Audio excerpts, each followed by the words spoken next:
बहुत समय पहले की बात है। हस्तिनापुर गांव में सूरज के अस्त होने का समय हो गया था और चांद के निकलने का। तभी सूरज चांद से कहता है, अरे भाई एक बात बताओ, जब भी तुम आते हो तो कोई तुम्हें आदर सम्मान देकर प्रणाम क्यों नहीं करता? ऐसा बिल्कुल भी नहीं है भाई, कई लोग मुझे भी प्रणाम करते हैं। और मैं तो जब भी आता हूँ सारी दुनिया जल चढ़ाकर और सूर्य नमस्कार करके मेरा स्वागत करती है, किंतु मैंने आज तक किसी को भी तुम्हारा स्वागत करते हुए नहीं देखा। चांद और सूरज की ये वार्तालाप हस्तिनापुर गांव के निवासी सुन रहे थे। तभी बिरजू कहता है, हम तो सिर्फ सूरज को ही अपना भगवान मानते हैं, चांद हमारे लिए कुछ नहीं है।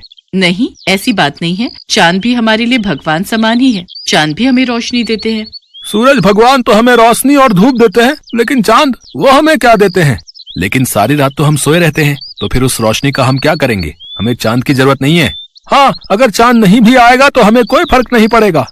हाँ, उसका होना ना होना एक ही बात है। तुम ये क्यों भूल रहे हो? करवा चौथ वाले दिन इन्हीं की पूजा करने के बाद तुम्हारे लिए रखा गया व्रत पूरा होता है।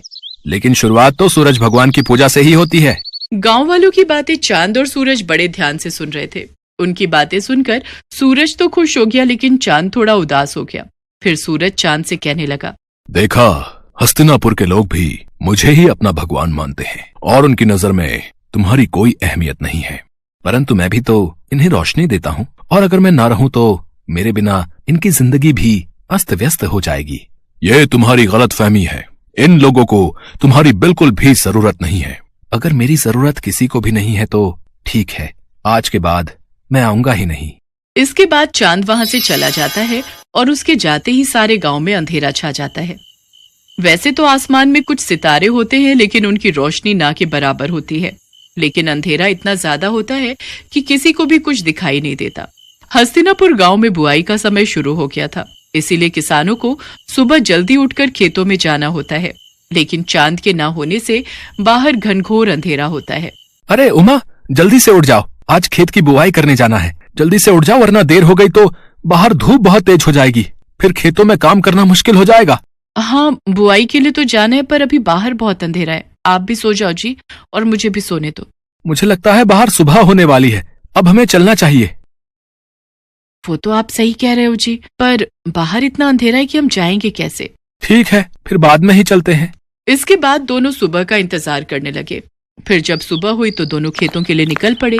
लेकिन थोड़ी ही देर में सूरज सर पर आ गया और खेत में काम करना मुश्किल हो गया।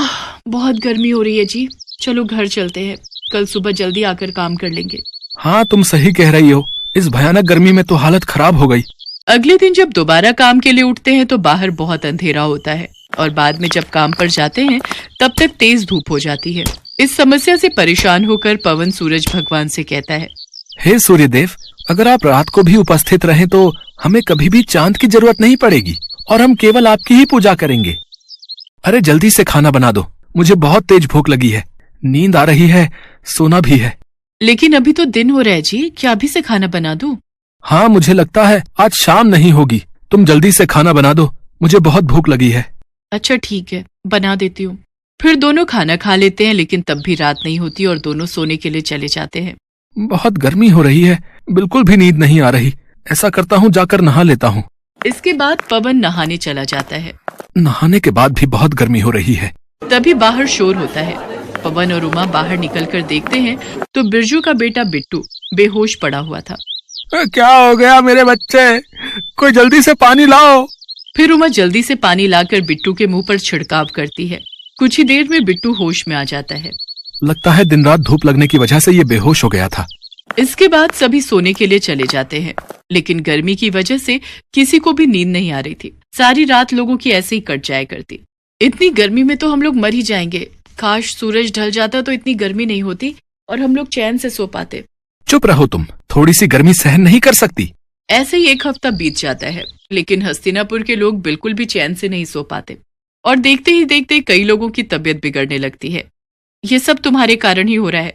ना तो तुम चांद का अपमान करते और ना तो वो यहाँ से जाते। इसके बाद पवन बाहर जाकर सूर्यदेव से प्रार्थना करता है, हे सूर्य देवता, अब से आप केवल दिन में ही रहिए, हम आपकी गर्मी सहन नहीं कर पा रहे हैं। रात को हमें चांद की ही जरूरत है। इसके बाद पवन और सभी गांव वाले चंद्रदेव को पुकारने लगते हैं। हे चंद्रदेव, हमें माफ कर दीजिए, हमें आपकी भी उतनी ही जरूरत है जितनी सूरज की। हाँ चंद्रदेव, जहाँ दिन सूरज के बिना अधूरा है, वहीं रात आपके बिना अधूरी है। अब से हम आपकी भी उसी तरह पूजा करेंगे जिस तरह सूर्यदेव की करते हैं।